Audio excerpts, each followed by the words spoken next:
بەناوی خوای بەخشندەی میهرەبان. لە دوا باسەکانی غەزای تەبوک بەڕێزان دێنە سەر خاڵی 12 تایبەت بە مزگەوتی ضیرار.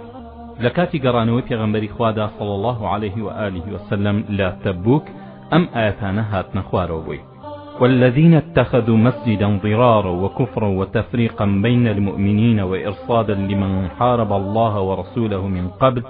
وليحلفن إن أردنا إلا الحسنى والله يشهد إنهم لكاذبون لا تقم فيه أبدا لمسجد أسس على التقوى من أول يوم أحق أن تقوم فيه رجال يحبون أن يتطهروا والله يحب المطهرين. خۆی هاتنە خوارەوەی ئەم ئاەتە پیرۆزانە ئەمە بوو پێش ئەوەی کە پێغەمبەری خوا صلی الله عليه و آله وسلم کۆچکا بۆ مەدینە. لە مەدینەدا و لە هۆزی خەزەج پیاوێک هەبووە کە پیان وتووە ئەبوو عامیری ڕاهیب. ئەمە لە سەردەمی نەفامیدا ئەبێتە گاور و زانستی ئەهلی کتابە خوێنێ و لە نەفامیدا خەریکی خواپەرستی ئەبێ. بەمە لە ناو خەزەجدا پایەکی گەورەی ئەبێ کاتێک کە پێغەمبەری خوا صلی الله عليه و آله وسلم کۆچی بۆ مەدینە کردو مسلمانەکان لە دەوری کۆبوونەوە و ئیسلام بووە خاوەنی فەرمایشت و خوای گەورەش لە بەدردا مسلمانانی سەرخستن. ئەبوو عامیری لعنەتی خۆی ئاشکرا کرد کە چەند دەڕقی لە ئیسلام و مسلمانانە،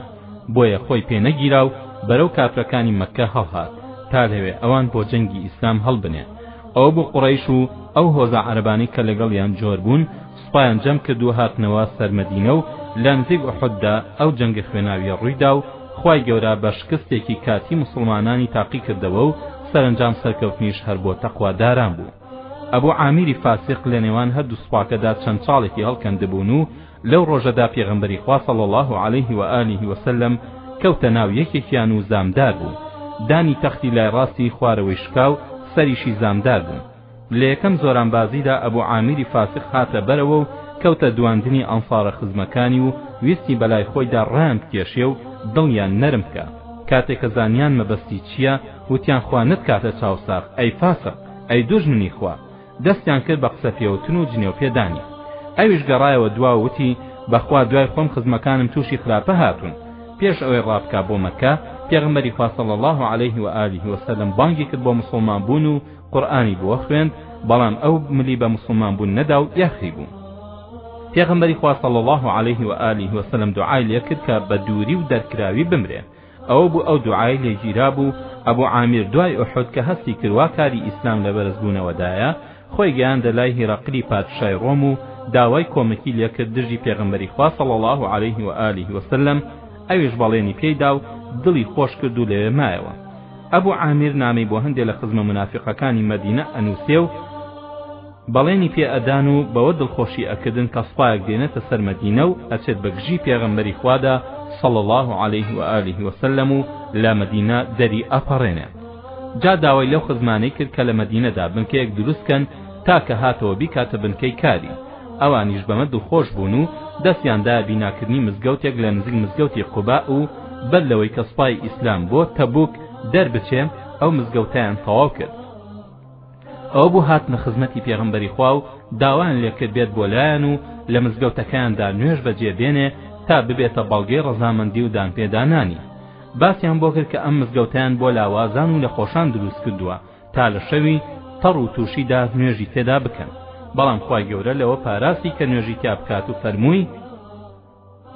ئێستا ئێمە لەسەر سەفەرین، ئەگەر ئینشاءالله گەڕاینەوە ئەو کاتە خۆمان ئەزانین چی ئەکەین. کاتێک کە پێغەمبەری خوا صلی الله عليه و آله وسلم لە تەبوکەوە گەڕایەوە و تەنها ڕۆژێک یا هەندێک لە ڕۆژێکی مابوو بگاتەوە مەدینە، جبریل هەواڵی مزگەوتی ضیاری بۆ هێنا کە ئەوانەی بنیاتیان ناوە چ مەبەستێکی گڵاویان هەیە کە ئەیانەوە کوفر بڵاو بکەنەوە و دووبەرەکی بخەنە نێوان مسلمانانەوە بەوەی کە هەندێکیان لە مزگەوتی قوبا دابڕ بکەن، ئەو مزگەوتەی کە یەکەم ڕۆژ لەسەر تەقوا و خواناسی بنیاد نراوە. بۆ ئەمە پێغەمبەری خوا صلی الله عليه و آله وسلم بەر لەوەی بگاتەوە مەدینە پیاوی پێش خۆی خستن تا بیڕوخێن و بیسووتێنن. خۆشەویستان، ئەمەی باسمان کرد هۆی هاتنە خوارەوەی ئاەتەکانی پێشوو بوو وەکو ئیبن کەثیر باسی کردووە. بەڵام مانای ئاەتە پیرۆزەکان ئەمەیە کە خوای گەورە هەواڵی داوە کە هۆیەکانی بیناکردنی ئەو مزگەوتە چواشتن. یەکەم زیانگەیاندن بە غەیری خۆیان، دووهەم کوفرکردن بەخوا و خواڵکێشان بەسەر مسلماناندا چونکە ویستیان منافقان بەهێز کەن، سێهەم بەشبەشکردنی ئیمانداران چونکە ویستیان هەندێک لە مسلمانان ئامادەی مزگەوتی قوبا نەبن. چوارم خۆ ئامادەکردن و بوونە چاوساغ بۆ دوژمنانی خوا و پێغەمبەرەکەی. جا خوای گەورە فەرمانی بەسەر پێغەمبەرەکەی دادا تا نوێژی تیانەکە بەڵکو بێڕوخێنێ. ئەو ناپاکانە سوێندیشیان ئەخوا کە مەبەستمان چاکە بووە، بەڵام قورئان بە درۆزنیان لە قەڵەم ئەدا. خوای گەورە بە فەرمانی قورئان پێغەمبەری ئاگادار کرد تا نەچێتە ناو ئەو مزگەوتەوە و نوێژیشی تیانەکە. ئەو بوو پێغەمبەری خوا صلی الله علیه و آله وسلم فەرمانی بەسەر عەماری کوڕی یاسیر و مالیکی کوڕی دوخشومدا لەگەڵ چەند هاوڵێکی تر کە بچن مزگەوتی ضیغار بڕوخێن و بیسووتێنن. پاشان خوای گەورە فەرمانی کرد تا ئازیزەکەی نوێژ لە یەکێ لەو دوو مزگەوتەدا بەجێ بهێنێ، مزگەوتی قوبا یا مزگەوتەکەی خۆی، چونکە لەسەر تەقوا بنیاد نراون. دوای ئەوە وەستی ئەو پیاوانە ئەکا کەوان لە مزگەوتی تەقوادا ئەوانە کۆمەڵە پیاوێکی پاک و خاوێنن. ابن ماجه ڕیواەتی کردووە کە کاتێ ئاەتی فیه رجال يحبون أن يتطهروا هاتە خوارەوە، پێغەمبەری خوا صلی الله علیه و آله وسلم فەرمووی: ئەی کۆمەڵی ئەنسار، خواستایشی ئێوەی لەسەر پاک و خاوێنی کردووە، پاک و خاوێنیتان کامەیە؟ وتیان بۆ نوێژ دەستنوێژ ئەگرین و بۆ لەشگرانی خۆمان ئەشۆین و تارەتیش بە ئاو ئەگرین. فەرمووی: ئەوەیە، دەستبەرداری مەبن. لەو کاتەوە هەتا ئێستا و لەمە و دوار دوژمنانی ئیسلام خەریکی نەخشە و پیلانن و بە چەندین شێواز مزگەوتی ضیغار لە دژی مسلمانان دروست ئەکەن، ئەمەش تا مسلمانە سادەکانی پێ بخەڵەتێن و شکو و گومان تێکەڵ بە عەقیدەی مسلمانان بکەن. ئەو دوژمنانە خوان ماندوو ئەکەن، سەریان دای لەبەر گەر بیانەوێ دینی خوا لەکەدار بکەن یا زیانی پێ بگێنن، ئەوانە هیچیان پێ ناکرێ، بەڵکو تەنها سەرشۆڕی دنیا و قیامەتیان بۆ ئەمێنێتەوە. خاڵی سیانزەهەم کاریگەری غەزای تەبوک. بەڕێزان، لەبەر ئەوەی کە غەزای تەبوک لە کاتی گەرمای هاویندا ئەنجامدرا کە ئەوە بوو سێبەر خۆش بوو، باخ و باخات وەختی پێگەیشتنی بەروبەر هەمیان بوو، وەک ڕاهێنانێکی سەختی لێهات کە بەڕاستی بووە هۆی زیادبوونی غیرەتی ئەو مسلمانە بەڕێزانە کە بە برسێتی و تینوێتی ئەو هەموو ڕێگەیانە بڕی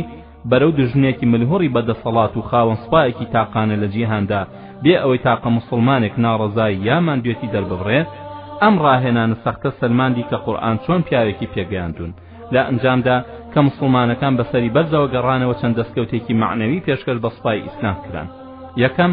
سام و هەیبەتی ڕۆم لە بەرچاوی عەرەبەکاندا چ مسلمان چ کافر شکا، ئەوە نەمان ناوی ڕۆم ببرێ و خەڵک لە شوێنی خۆیدا بلەرزێ، بەڵکو سوپای عەقیدە گەورەترین سوپا تێگەشکێنێ. دووهەم، دەرکەوت کە سوپای ئیسلام بۆتە تاقە سوپای بەدەسەڵات لە دوورگەدا و هۆزەکانی سنووری شامیش بوونەتە دۆستی مسلمانان و هەندێکیشیان بەڕاستی جزیە بە مسلمانان ئەدەن، کەواتە ئیتر دەوڵەتی ڕۆم ئەو سام و هەیبەتەی نەما و هۆزە عەرەبەکان پیان خۆشە سوپای ئیسلام ڕازی بکەن، هەتا ئەوە بوو پێغەمبەری خوا صلی الله علیه و آله وسلم کەمێک پێشکۆچی دوایی خۆی وسامەی کوڕی زەیدی کردە فەرماندی سوپایەک تا ڕۆم تەمێ بکاو لە هەمان کاتدا تا ئاماژە بێ بۆ فەتحی شام و وڵاتەکانی تریش. سێهەم، دوای کۆمەڵە سەرکەوتنەکەی خەیبەر و مەککە و حونەین و تەبوک سەرانسەری دوورگە بۆ مسلمان بوون نەرم بوون، بۆ ئەمە هۆزە عەرەبەکان هەر هەمویان نوێنەریان ناردە مەدینە تا مسلمان بوونی هۆزەکانیان بگەێنن. ئەوە بوو ساڵی نۆهەم، بەو بۆنەوە ناونرا ساڵی نوێنەران، وەکو لە دواترە باسی ئەکەین. خاڵی چواردەهەم، سەرنجێک بۆ غەزاکان.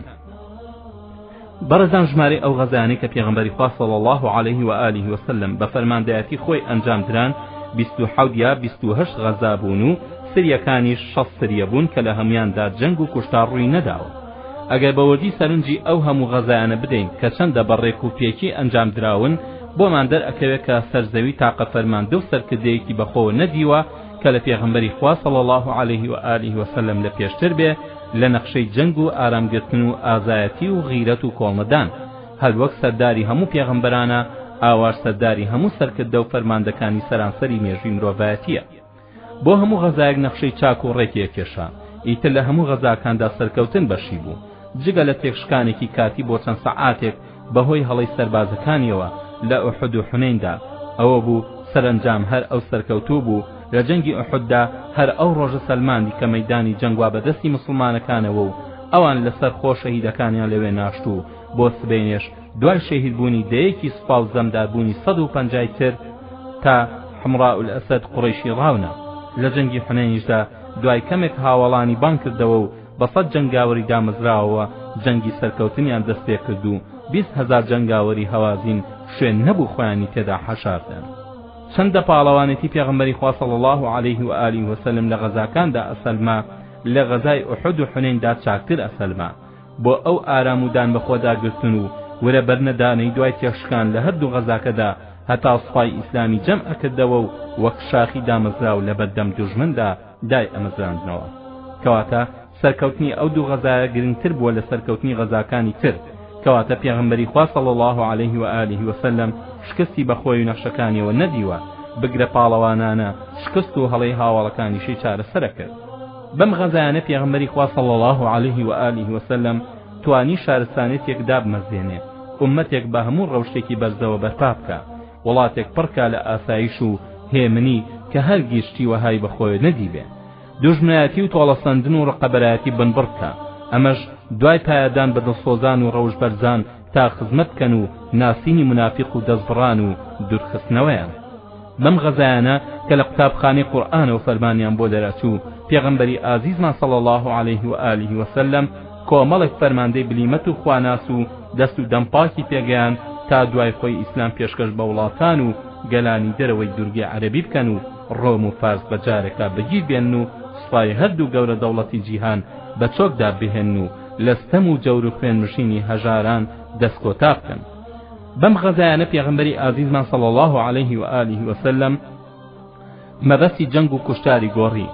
جاران جەنگ لە نێوان هۆزەکان و دەوڵەتەکاندا بۆستەم و داگیرکاری و خوێنڕشن و تاڵان و بڕۆ و دیلگرتن و بە کۆیلەکردن بوو بەڵام غەزاکان مرۆڤیان فێر کرد تا لە پێناوی ڕزگاری مرۆڤدا بجەنگێ جەنگ بۆ تێکشکاندنی زاڵمان و ڕوخاندنی قەڵایستەم بێ تا مرۆڤەکان پەروەردگاری خۆیان بدۆزنەوە و بێترس و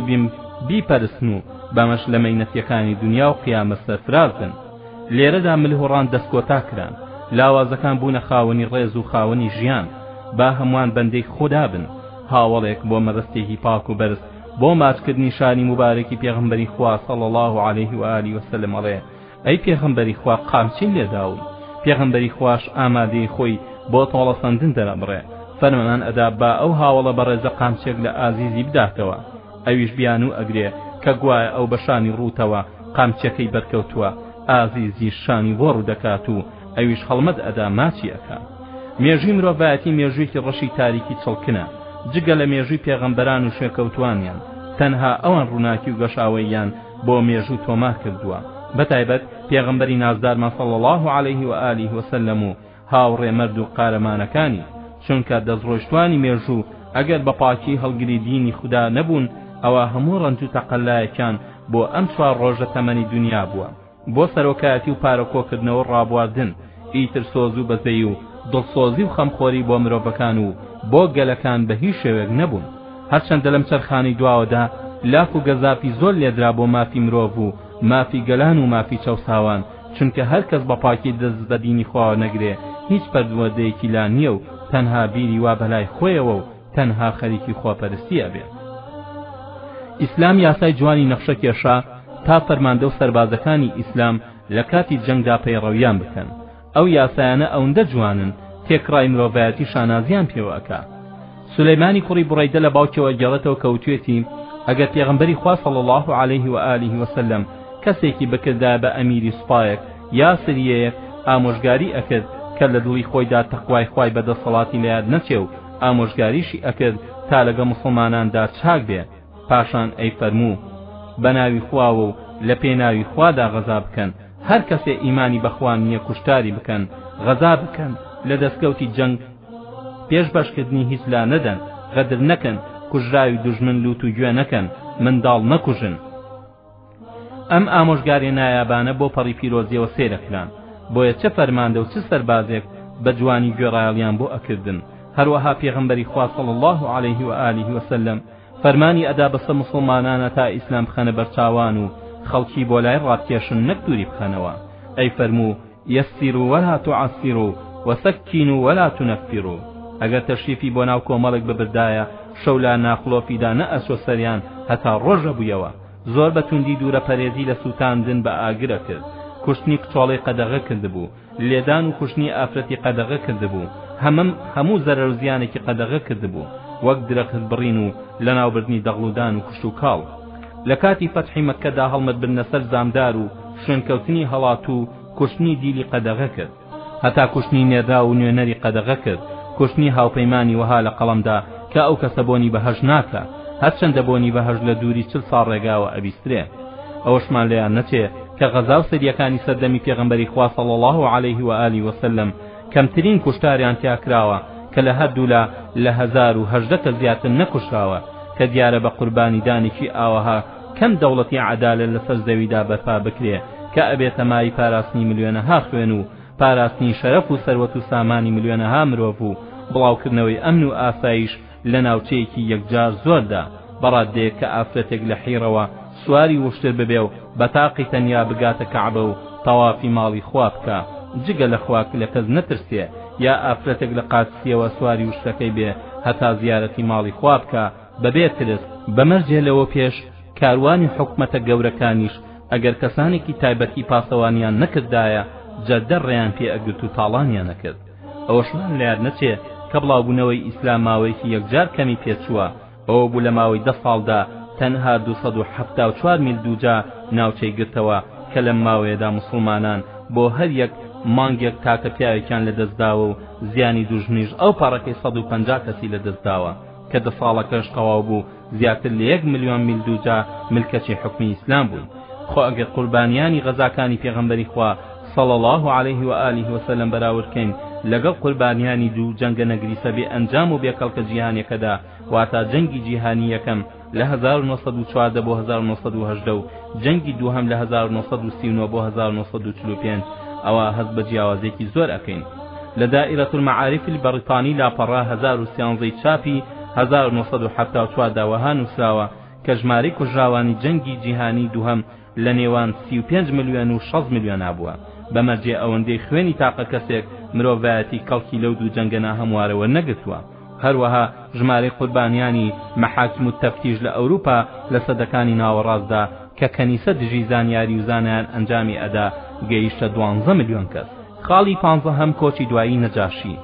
لە مانگی ڕەجەبی ساڵی 9دا ئەسحەمەی کوڕی ئەبجەری نەجاشی پادشای حەبەشە کۆچی دوایی کرد. ئەم پادشایە لە سەردەمی پێغەمبەری خوادا صلی الله علیه و آله وسلم مسلمان بوو بەڵام کۆچی نەکرد بۆ لای. لەو ماوەیەدا کە مسلمانان کۆچیان کردبوو بۆ حەبەشە نەجاشی ڕێزی چاکی لەگرتن. کاتێک کە نەجاشی کۆچی دوایی کرد هەر لەو ڕۆژەدا پێغەمبەری خوا صلی الله علیه و آله وسلم هەواڵی بە مسلمانەکاندا و لەگەڵ یانا ڕۆژ بۆ موسەڵا لە دەرەوەی مەدینە و لەوێ بە کۆمەڵ نوێژیان لەسەر کرد و 4 الله ئەکبەریان لەسەر وت. ئەمەش بەڵگەی بە شەرعی بوونی بەجێهێنانی نوێژی جەنازەیە بۆ کەسێک کە لە دوورەوە مرد بێ. خاڵی 16 کۆتایی لەم باسە بەڕێزان کۆچی دوایی کەلثومە کچی پێغەمبەری خوا بوو لە مانگی شەعبانی ساڵی 9دا بووە. ئەوە بۆ عوسمان لە ساڵی 3 کۆچیدا مارەی کرد. ئەویش دوای کۆچی دوای ڕقیەی کچی پێغەمبەری خوا کەلثوم مناڵی بۆ عوسمان نەدیوە. لە شۆ دنیا عەتیە و سەفیە کچی عەبدولمەتەڵیب و ئەسمائی کچی عومەیس بەشدار بوون و پێغەمبەر و مسلمانان نوێژیان لەسەر کرد. کاتێک کە بردیان بۆ ناشتن پێغەمبەری خوا صلی الله علیه و آله وسلم لەسەر قەبرەکەی وەستا و هەردوو چاویشی فرمێسکیان لێ ئەباری. فەرمایدا تەڵحە و عەلی و فەضڵ و ئوسامە چوونە ناو قەبرەکەیەوە. بە مردنی ئەم کچەی پێغەمبەری خوا صلی الله علیه و آله وسلم تەنها فاتیمەی کچی مابوو. پێغەمبەری خوا صلی الله علیه و آله وسلم ئەوەندە لە عوسمان ڕازی بوو فەرمووی کچی سێهەمیشم ببوایە لێتم مارە ئەکرد. خۆشەویستان و بەڕێزان بەم شێوەیە ئەڵقەی ئەم جارەی ژیانی ئازیزیشمان کۆتایی هات کە بریتی بوو لە بەشی 40 باسەکە تایبەت بە ڕووداوەکانی غەزای تەبوک. خۆشەویستان تا ئەڵقەی ژیانی ئازیزمان صلی الله علیه و آله وسلم هەموو لایەکتان بەخوای گەورە و میهرەبان ئەسپێرم. خوای گەورە یار و یاوەرتان بێت.